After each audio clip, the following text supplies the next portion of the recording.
Vasudeva. Welcome to all brothers and sisters. So, we start with our invocation. Hare Om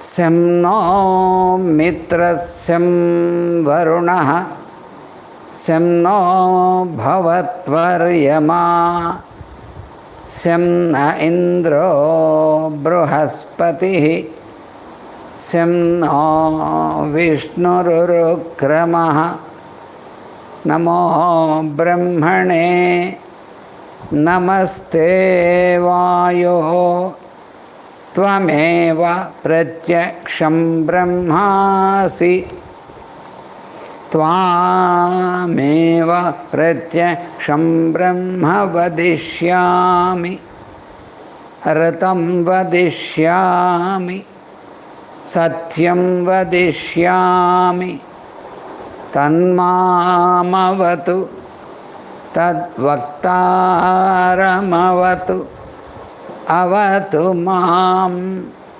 Avatu Vaktaram Om Shanti Shanti Shanti.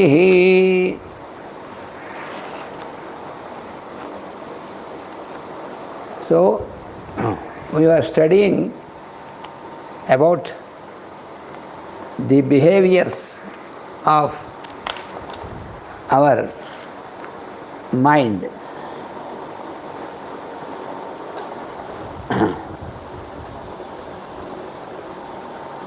So, 5 types of behaviors we have been studying. 5 types of behaviors.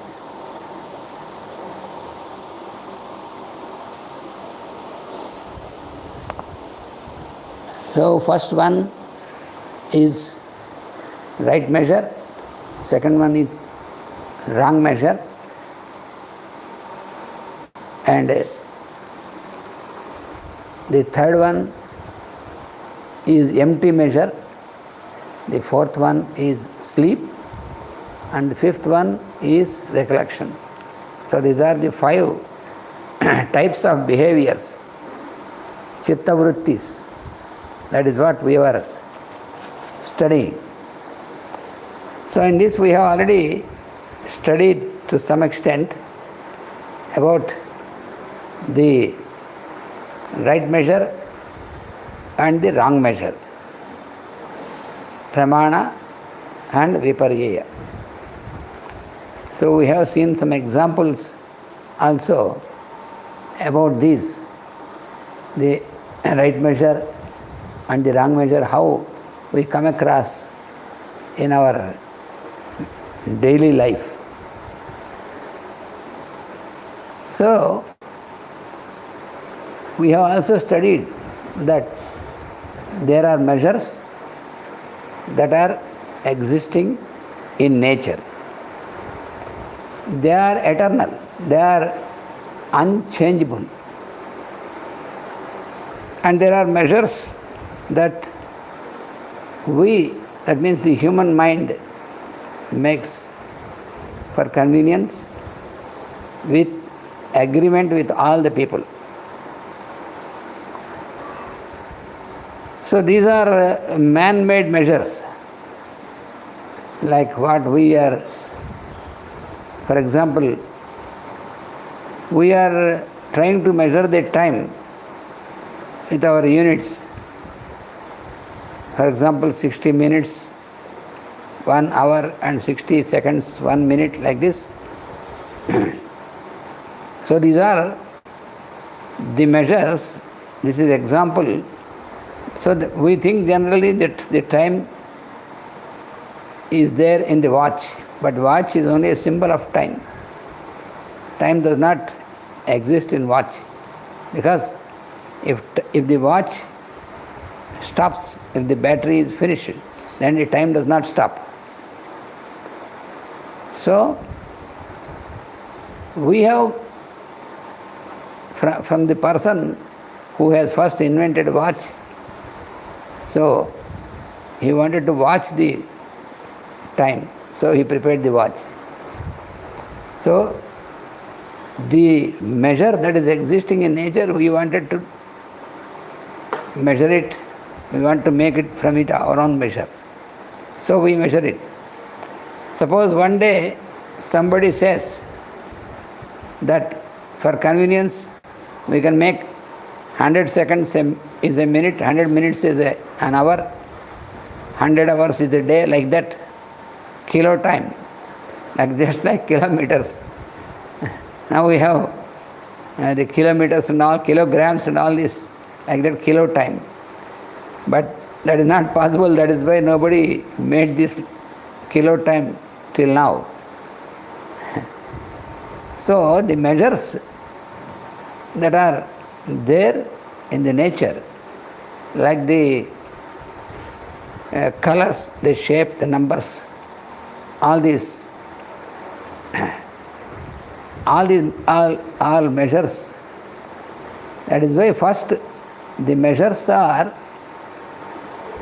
there in creation.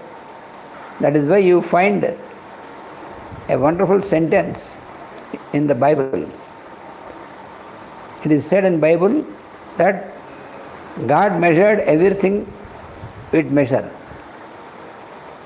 and numbered everything with number. So that is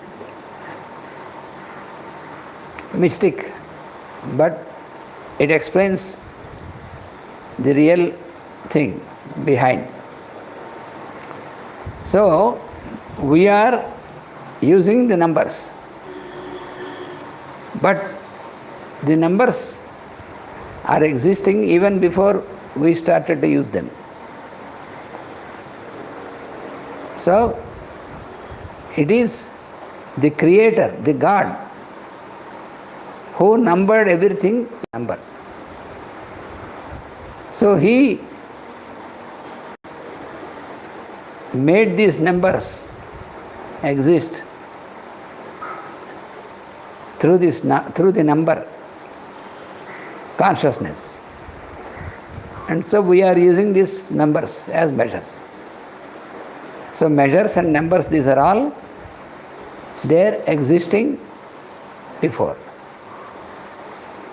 Similarly, a newly born child, just soon he is born, he starts breathing. If the child does not start breathing after being born, that means he is not alive. So the child who is born immediately starts breathing, inhaling and exhaling. So how can he do that? So it is not possible that he knows that he has to inhale and he has to exhale. But he is doing it. That means this is there, this phenomenon is there as a measure, which is already there before we are born. And after we are born, we are using that. So like this, the real natural measures are existing even before we are born. So every one of us, even the solar systems, all that who have come into existence, so before itself there are the measures. So after we come into existence, then we come to know about the use of these measures and we use them. But they are eternal. Suppose the span of a solar system is finished and it has gone into the background, into subjective state. And once again, another solar system came into existence and started all the activity.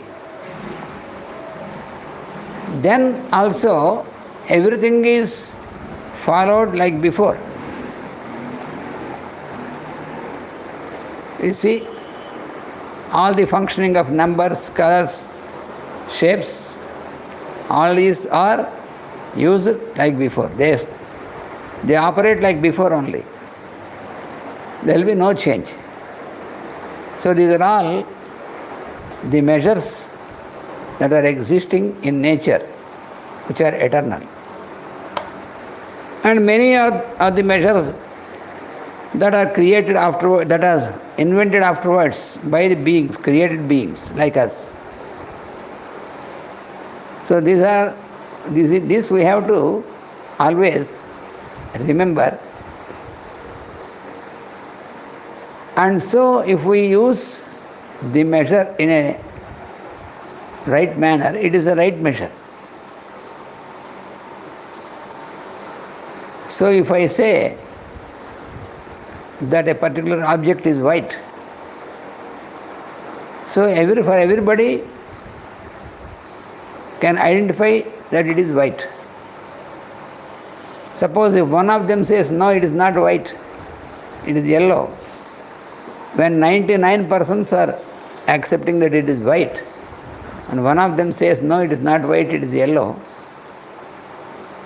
that means he has some problem in his sight, which is called color blindness. So therefore,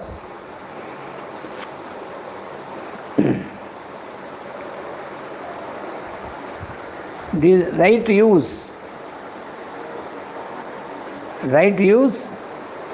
of the measures which we make in our daily life. But also, wrong measure also used very often in our daily life. This we have seen, we have studied last time in our last class. Most of the things which we use them through wrong measure only. But we make a right use of a wrong measure. That is what it is going on. If wrong measure is not there, then our life activity in this mundane world is obstructed. We cannot continue that. Because all the transactions what we make between persons are based on a right use of wrong measure only. So it is necessary that we have to use wrong measure, but in a right manner. If we use a wrong measure in a wrong manner, then it is a catastrophe. It creates confusion. But even wrong measure can be used in a right manner. Everything. Suppose if I say this is a book before us, is it a book or is only a paper tied together? Some papers cut into equal size and stitched together. So, if you call it is a book, it is a wrong measure only. So, it is a bundle of papers tied together. Okay. So, is it a paper or what we call paper? What is the paper? It is the pulp of some plant substance like bamboo, which is crushed and which is brought into a shape that we call paper. So is it paper or is it pulp of a tree? Yes. So when we call it a paper, it is wrong measure. But still we make a right use of a wrong measure. If you see it as paper, then only you can use it. If we just only remember and see it as a pulp of some tree, you cannot use it. So like this, there are thousands of examples from our daily life, which always we use wrong measure only. Vikalpa. The first one is pramana, second one is vikalpa. So mostly we use vikalpa only. That is why our life in mundane plane is possible. Otherwise it is not possible. But we have to remember that it is a wrong measure. So in the very beginning, Patanjali first told us that there are two types of usages. One is complicated, one is non-complicated. So we can if you can know it how to use it, then all the measures, five behaviors, you can have non-complicated. But you can complicate your life also by a wrong use, complicated. So there are five which are complicated, there are five which are non-complicated. They are not five separately, but the same thing we can use complicated or without complication. This we have to remember. So in these five, the first one is right measure, pramana. The second one is wrong measure, vikalpa. Viparjaya. Pramana, viparjaya. Viparjaya means inverted. That is wrong. That is. So, we experience this in our daily life every time, but we do not observe them. That is why we are not mindful of them, what is happening, what we are using, all these things. So now because we are studying the sutras of Patanjali, Patanjali wants us, because before you get the behaviors of mind suspended, you are expected to know the behaviors perfectly. Without knowing the behaviors, how you can get it suspended? You cannot get it suspended unless you know thoroughly about the behavior of the mind. So that is why first he is explaining the behaviors and then he will explain how we have to get them suspended. That is our next thing. But first we have to know about the types of behavior of our mind, chitta vritti. That is what we are studying now. And the first one, the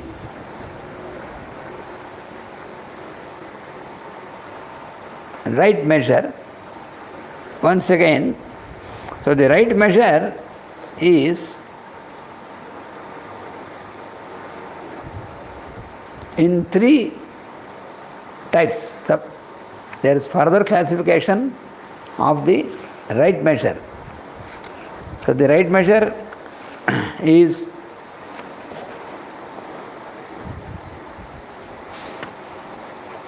direct exposure. There are three in the right measures. So pramana right measure, there are three types in this right measure. Three types of applications. So these three types are, one is pratyaksha. Pratyaksha means direct perception. Direct perception is that which is before our eyes, which we can see before our eye.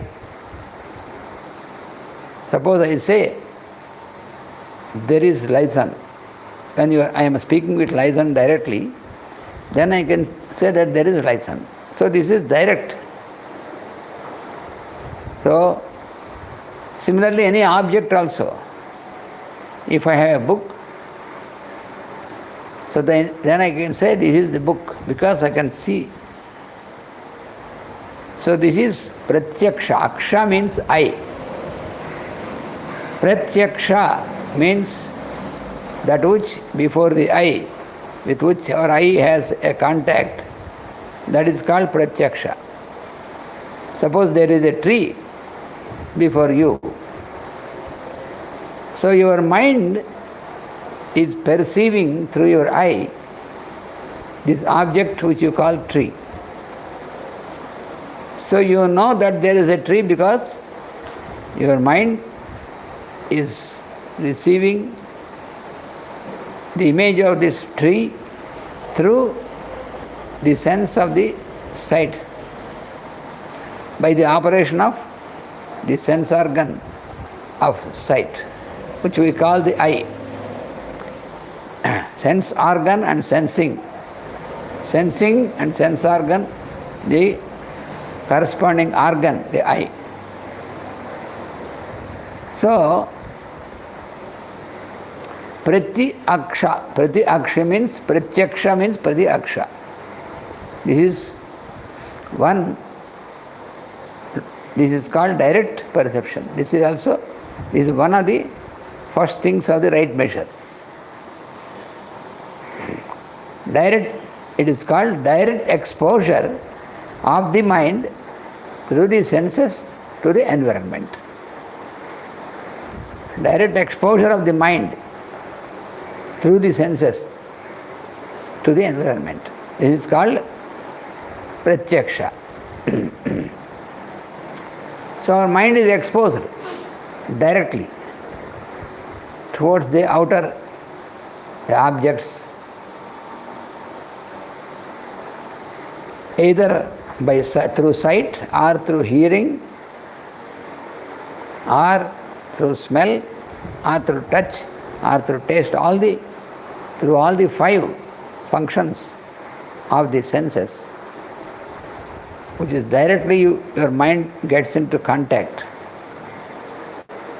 So pratyaksha, mainly it is through eye.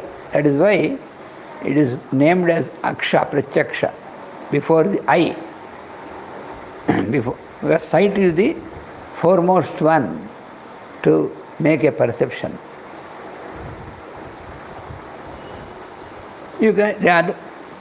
The other organs also, the other senses also. Suppose somebody is uttering loudly, Om, like this somewhere. Even though you do not see the person, but you can hear. So through the sense of hearing, your mind gets into touch. So this is pratyaksha. By any of the 5 senses, you can have the perception.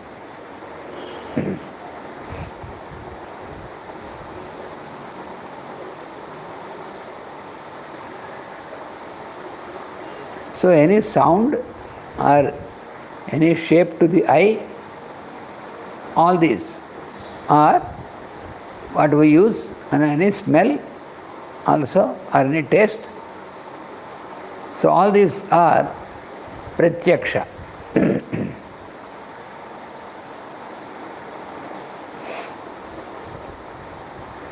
So in pratyaksha, because we have a direct, our mind is directly exposed to the object, there is no questioning about this. If I say there is a tree before my eye, if I say, then nobody can question me, how can you say this? Because it is before the eye. I can say that. Because I listen to this sound, I can say that. So like this, there is no questioning.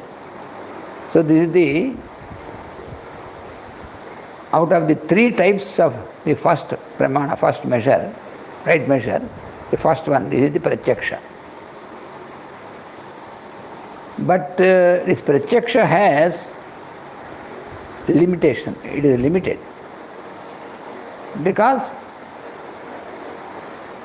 how far our eye can see, there is a limitation. You cannot see beyond certain distance. Similarly, how far your ear, through the ear you can hear, but they are also limited. Like this, what you can perceive through the operation of the 5 sense organs, that is limited. Beyond certain limit, you cannot further have the perception. That is about the direct perception or pratyaksha. Pratyaksha is direct perception, direct exposure of the mind through the senses to the environment. That is direct perception. It is limited, it has much limitation. So, when direct perception is not possible, how you can perceive? That is through the second one, which is called anumana. Anumana is indirect perception. You cannot perceive the object through any of the 5 senses directly, because they are not directly, not exposed directly. But how can you perceive then? By inference. So this anumana means inference. Suppose you see a smoke. So you see the smoke, by observing the smoke with your eye, with your direct perception, you can see the smoke. So then you can make an inference that there is fire. But fire you have not seen. Fire is not seen by you directly. But you can perceive, your mind can get exposed indirectly to the fire by inference. Because there is smoke, you can say there is fire. Suppose I am sitting here in a room, closed, and an aeroplane is flying over my house with big sound. So then I can say, without directly looking, I can say that an aeroplane is passing over my house. How can you say that? Because from the sound you can detect, you can know that a flight is going over your house. Like this, you see, you can perceive so many things even though they are not, you are not directly exposed. Even then you can have the perception. So this is what is called inference.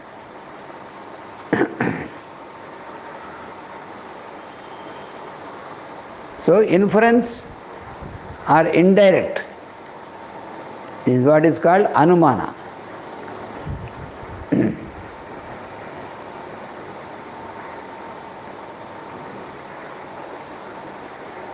Indirect perception. Suppose we are walking on a road, then we see there are many people who have gathered at a particular place. Then your mind can see only people who have gathered there. Then first of all, your reaction of your mind is that there is something happening.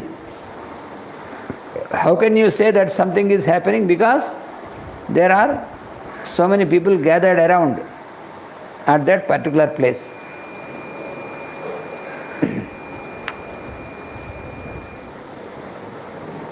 Suppose another example is, we went into a park and we are sitting on a bench in the park. Then we have seen a piece of cigarette thrown just beside the bench where you are sitting. Then you can say that some fellow has smoked a cigarette sitting here on the bench. How can you say that? Through inference. So indirectly you can say, you can make this is what is called inference.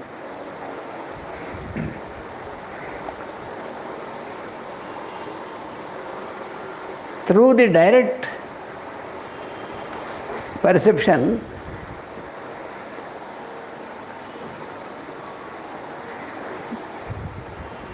the first one, which we call pratyaksha, through the direct perception,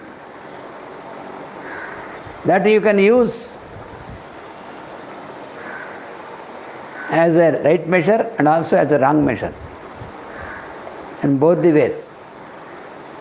When you use the direct perception, it can be used as a right measure, and also you can use it as a wrong measure. How? For example, you have heard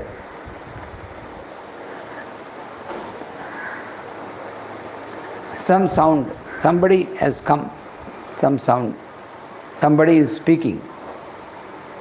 When you happen to hear that person is speaking, then you can say that, yes, for example, I heard the word of liaison. Then I say liaison has come.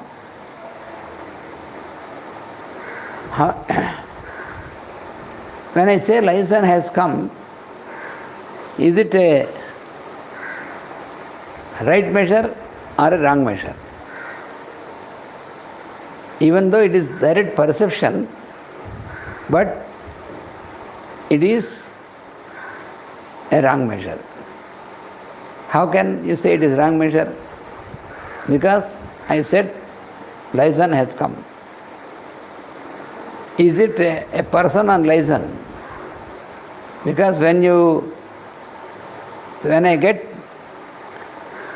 the blood of liaison tested in the laboratory, can you find anything like liaison? It is not possible. So you see how can you say that then she is liaison? So we can only for the physical world, so for the mundane aspect you can see, but what you see, what you say is mostly is a wrong measure, it is an inversion. So all the things, most of the things which we use we are using them in the form of inversion only.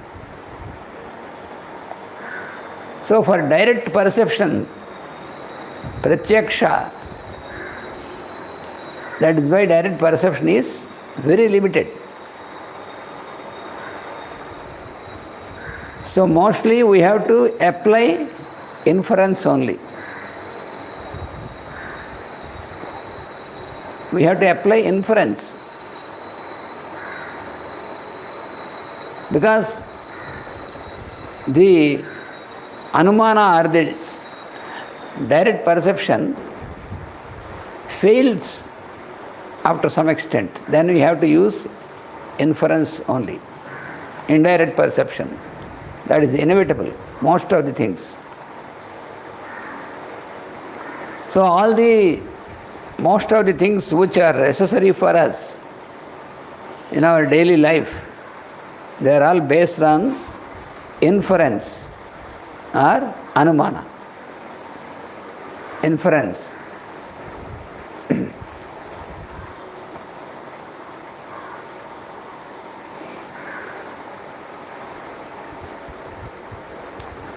So inference is important for us to make our life possible, daily transactions possible. That is, inference is necessary for us.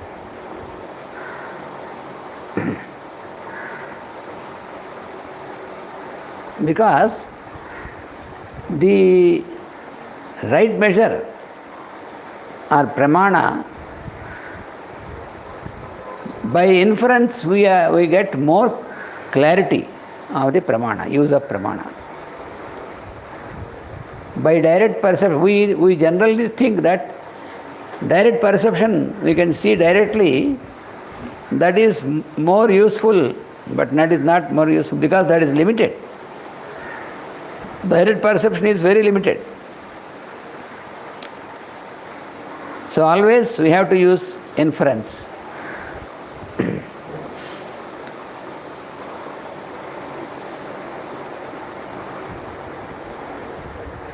There are so many examples we have. We have to remember right measure, wrong measure. And we have to use right use of the measure, wrong use of the measure. And in this measure, direct perception and then inference. So this is the subdivision in the right measure. Direct perception, pratyaksha, and anumana, these are the divisions.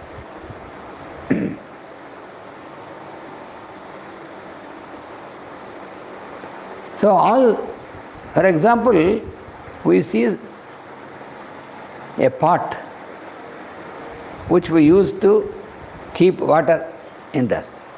We call it a pot. But actually, in fact, what you call pot is not really existing. It is only the clay. The clay is really existing. But we see the object as a pot, we call it a pot.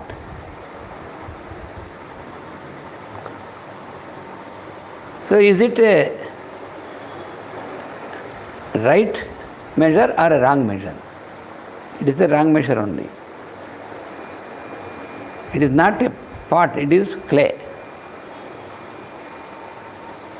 So a pot can be broken, but clay cannot be broken. So what is temporary and what is ultimate, we can know by the use of this. So this is why measures are very important. Because our mind is exposed to the objects outside, and this exposure, how it is getting exposed, we can know by this type of classification, which is absolute and which is relative. We can know from this. In this example, pot is relative and clay is absolute.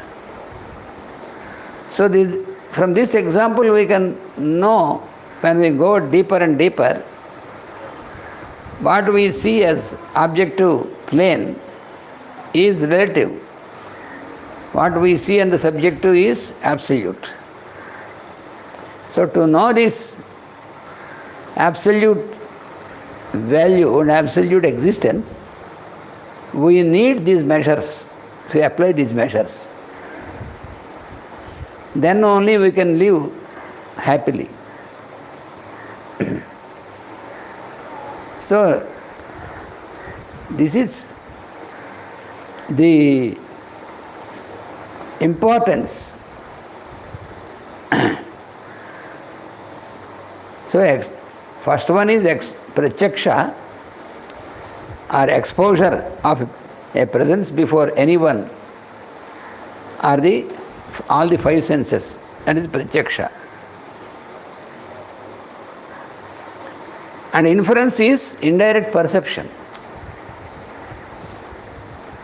And in this inference, it has nothing to do with the object that is exposed to the mind or the senses. That is why it is called indirect perception. First one is direct perception. The second is indirect perception. So there is no need of direct exposure to the object in this indirect perception. For example, you are sitting in a room with the window open, then you have a wonderful smell of a rose. But you don't see any rose before your eye, but still you can feel the smell. Then you can make an inference that there is a tree, a plant of roses just behind the wall of your room. So this is an inference, you see. So here, smell is direct perception, while the plant of rose is indirect perception. You cannot see the plant directly, but you can infer. Without the aid of the eye, you can understand what is existing. That is inference. Without the use of your eye or any of your sense organs, especially your eye, direct vision, without this, you can know, your mind can be exposed and you can know the existence of the object by inference. So that is the second one, inference, anumana.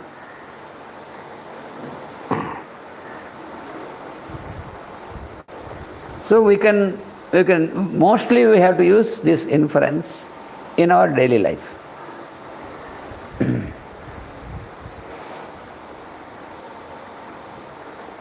So because of this only we can happily make our life possible.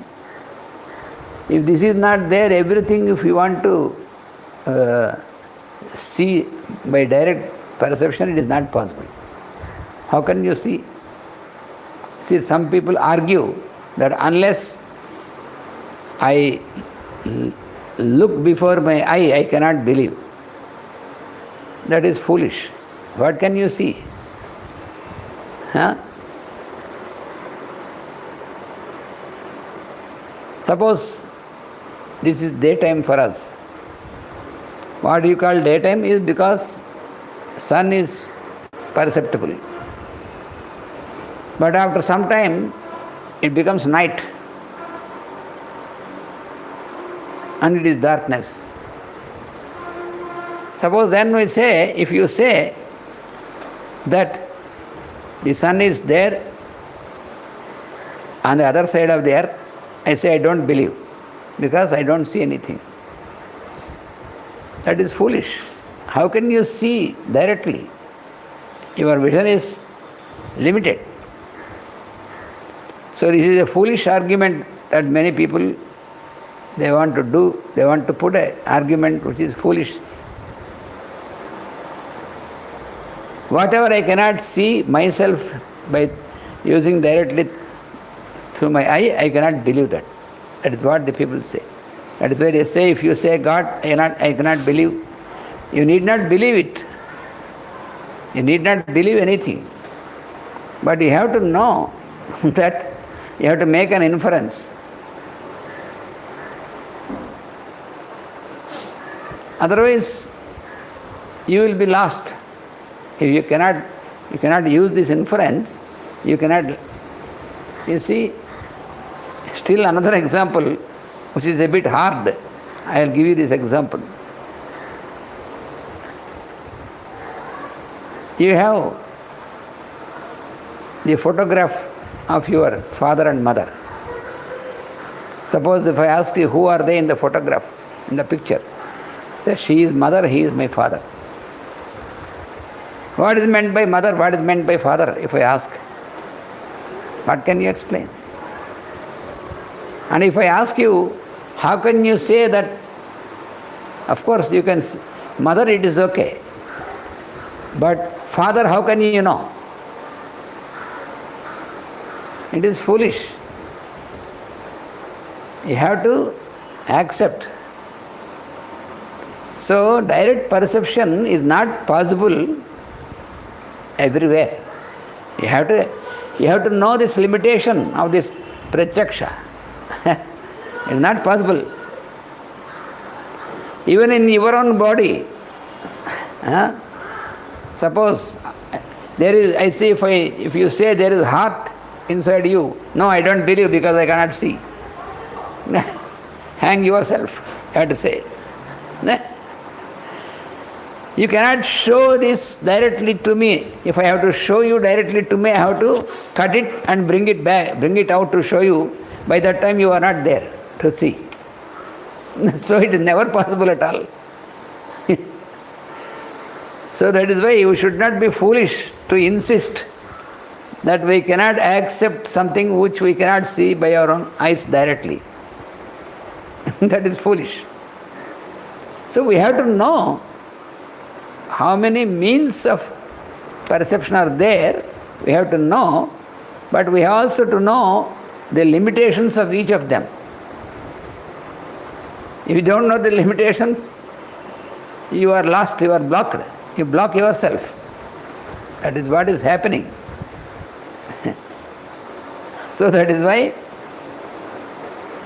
direct perception or pratyaksha is much limited. It has much limitation. It is limited. Beyond certain extent, it cannot be used. Suppose there is a hill, and above the hill, from other side of the hill, in the night, you see some light which you can see focusing over the hill. But then you say that there is something very big festival or something going on, some exhibition or something is going on from which the beam of light is focused and you can see over the hill. So you have to, when you see this strong beam of light, then you can say that something like exhibition is going on. You have to make it an inference. You cannot see. An inference you have to make. So that is why the second one is called inference. So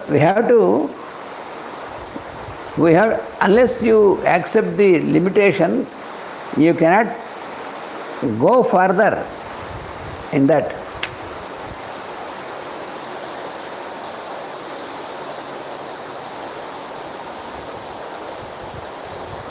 So this inference in our life helps us in our life that in most of the instances, situations which we come across in our experiences, we can make ourselves, because there are some situations where there can be shocking instances. From that, we can be saved by use of this inference, the second one.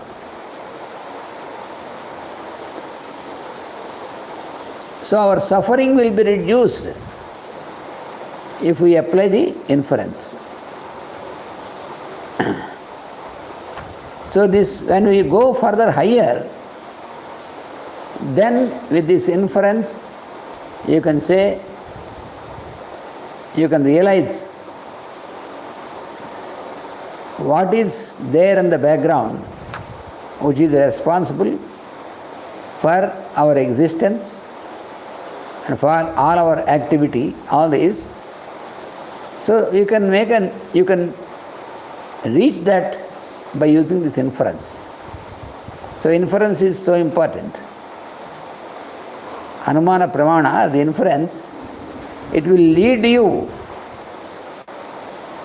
to the highest understanding, highest realization. You can get into realization of what you call God or the higher consciousness by using inference. That is why most of the people are blocked. When you say God, then they say immediate reaction is, I cannot believe. You need not believe it. If I don't see sun, if I am sitting in my house, closed all the windows and doors, and in the morning after sunrise, if somebody says, now it is daytime, sun is there. No, absurd, I don't see any sun. Then you cannot, nobody can help you. So inference will help you when you grow over this, when we rise over this, it will bring you into the experience of that which is subjective. So in most of the things, people think that they are asked to believe. You need not believe anything. To believe something is something primitive. You need not believe. Through inference, you get into the experience.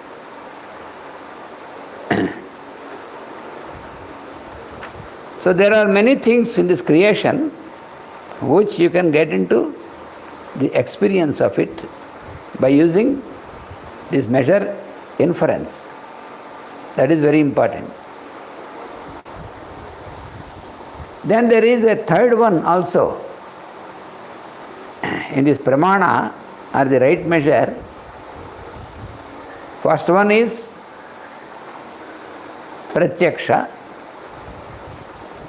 which is called pratyaksha pramana. The second one is called anumana pramana, which we call inference. And there is the third one, which is called agama, agama pramana.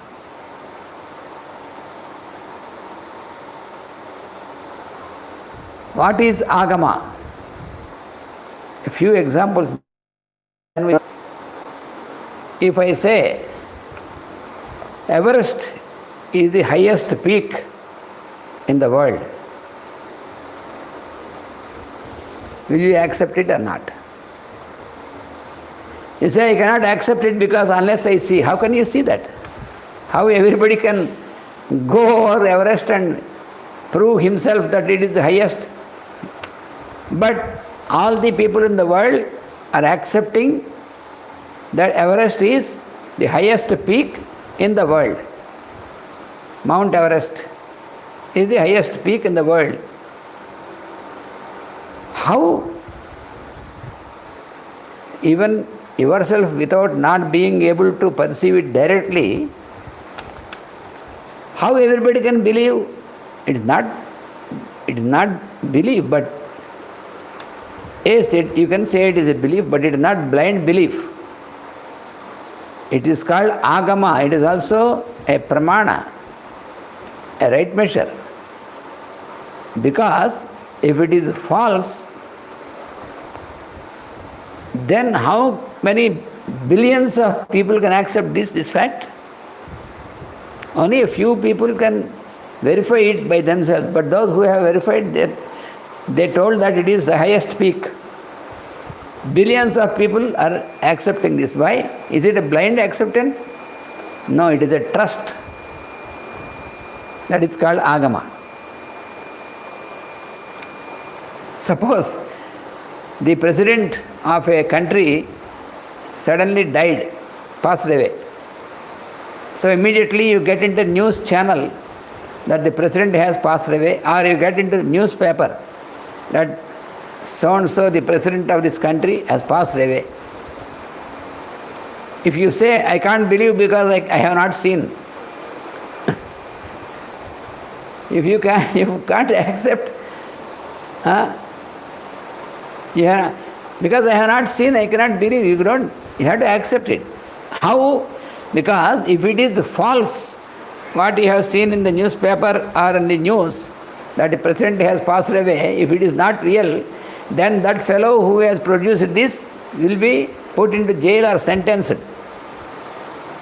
So nobody dare to do it if it is not real. So you are very sure that it is real, it is a fact. That everybody knows that it is a fact. When it is given in a news channel or a newspaper, when it is declared that the president of the country has passed away, then how can you, you should not say that it is, you cannot believe, you have to accept it, because it is authenticated. This is what is called agama, by word. Through word, this is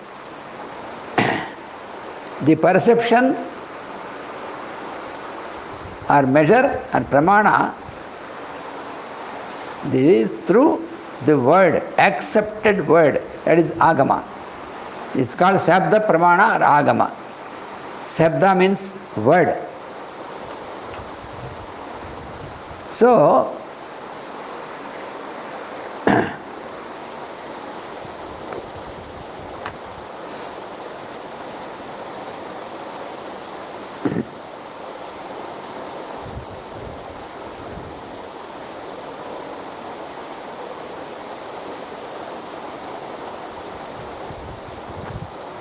everything you cannot verify by your direct perception. How can you do that? Not possible. If somebody has gone into the moon, planet moon, through a spaceship, and he could see directly what is there, and then he has given the information. Then it is announced to everybody. Then if I say, I have to verify it, how can you verify it? You cannot. You have to accept it. So you cannot say that. Similarly, in the science lesson, if it is explained that earth is going around the sun, if I say I cannot accept it by verifying it, how can you verify it? You are standing on the earth which is going around the sun. So if you have to verify it, you have to go into the space to such an extent that you can see directly that the earth is revolving around the sun. Even then also you cannot see. The phenomenon cannot be seen. So how everybody is accepting this? So these are all examples for agama.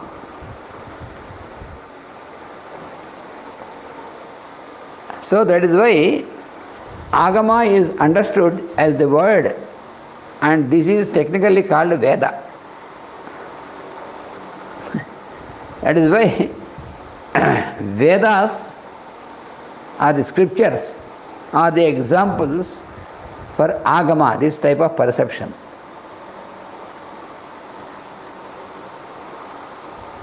Veda is not a book, though it is copied in the form of a book. Any scripture is like that.